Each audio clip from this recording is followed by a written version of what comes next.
Trystan, Cynthia, Charlotte, thank you very much for joining us. My name is Mayank Shekhar. I'm from India, Midday newspaper. Firstly, congratulations on the second season. I have to say, firstly, I was heartbroken when in the first season itself, Cynthia, when your character loses her eyes. For the most important reason being, performance is so much about the eyes before the camera, isn't it? And now you're not going to be seeing the eyes. Are you going to be blindfolded in the entire second season, or? No, and it's interesting that you mentioned that because there were conversations around, the external sort of storytelling around blindness. Because I think when you obscure the eyes, you're right, you sort of do lose a bit of something. And I think that, the blindness is allegorical, but obviously there are the logistics of this performance where her vision is taken away, and there's a through line into season 2. So really, the eyes are visible. The challenge, but they have to be dead, right? Well, no, I wouldn't even describe it as that. But the challenge for me is I can't connect in that way to my fellow actors. So there is something interesting there about when you are used to looking people in the eye, and you can't do that as a performer. What happens? And to me, really, it becomes about all the other senses being heightened. So you're listening intently. You're getting a feeling as people move about the room. So it was a great challenge for me, but I think it was wise that it didn't become about Míriel being constantly blindfolded or doing anything to really cover the eye. But internally, there's so much going on. So I think even with her vision removed, there's a whole inner life, inner conflict happening that the eyes are very much still telling that story. So I think for the audience, you will still see in my eyes everything that Míriel is going through. We did try to make her look. She's a consummate professional. She's having none of it. She's a pro. Also the splendor on Númenor, right? I mean, your eyes will pop up to just see how beautiful that is. Isn't it? I mean, going back to the allegory part, I mean, there's the elves, that's where you guys descended from, your characters descended from. You guys hate each other, or at least envy each other. Do you see a parallel, because you mentioned about the allegory, do you see a parallel between that and modern politics? There are countries that have the same sort of, they have the same origin, but they hate each other. They could even be neighbors. Did you ever, as actors, looking into the backstory or the larger meaning of your parts, did you see a modern day politics as an allegory? I think historical politics, I think it's like, I'll kick it to you, Trystan. Okay, well, yes, I think each individual. I mean, it's they draw on it what they will. It's a blank canvas that they draw on. I mean, you think about it this way as well: is that the Galapagos tortoise can live to 400 years old, right? You go, good luck to you. The Greenland shark, you go, well done, 500 years old, well done. But another species of humanoid.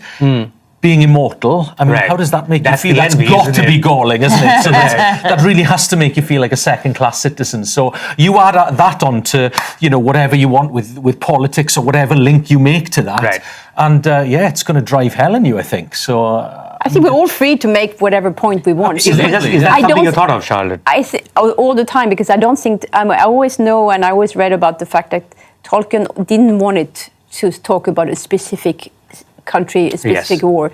He wanted to be timeless, and that makes it so good, because that way anybody can identify from any country. Just timeless, immortal in this case. And since it's about power, the problem with corruption and power, that's valid everywhere in the world. Charles, I have to say, you would have the toughest shoes to be on, right? I mean, technically speaking, you were in the footsteps of Peter Jackson.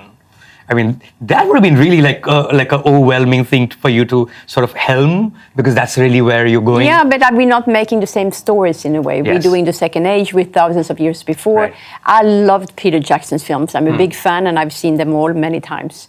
So, but it would be very tough if I was redoing the same thing and the same story in the Third Age. But the fact that I was doing a prequel to it, and here there is 50 hours of film being written, the story develops in a very different manner. You get into the characters much more. The other thing that happens, and because the whole Tolkien universe is not just fans, it's literally a cult. It's a religion now. When you delve into something like that, is that something that you're very scared of, or even when you put it out, like in terms of the cult the backlash from the cult, on how they would respond to it, because they tend to be kind of crazy sometimes. It was a bit surprised for me in the first season that I saw some responses, but at the same time, you're trying to do your best, and we have worked so hard on the second season, and now it's done, it's coming out there, so it's not much you can do about it, so it's not scary. And when you do it, you focus so much on the story, the drama, the characters, so you keep that outside. But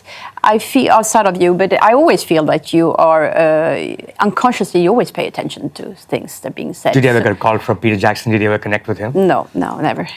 Congratulations. And yes, come on, Trystan. I can say, you said about pressure of working with somebody. So more so the actors, right? So I worked with Charlotte for the first time on season 2. So I was a big fan of the Peter Jackson films. Right. And then I saw Charlotte's episodes and the battle scenes and everything. So I was the one with the pressure and starstruck and overawed and everything.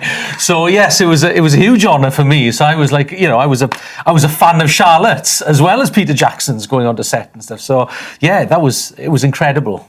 Do you take the responses from fans with ease, or? Well, I think you have to exercise a degree of maturity with that. I mean, it's the books are vast, and some of them are appendices. And if you're going to put flesh on the bones, I mean, and because they're appendices, sometimes you just have dates and descriptions of what happens. Now, if you're going to flesh that out, it would take you the rest of your life, right, to read that, and even longer again. It would be generational. Right. You'd have to pass it on to your kids, to finish that, but. You've got to have some sort of allowance for artistic license as well to bring that, otherwise you'd never get anything done, especially if you want that production value as well. So, there's give and take in that respect. There's, of course, many seasons to go and many episodes. Thank you very much. This was lovely talking to you. Yeah, it's great meeting you. Thank you very much. Bye-bye. Bye. Subscribe to Midday India.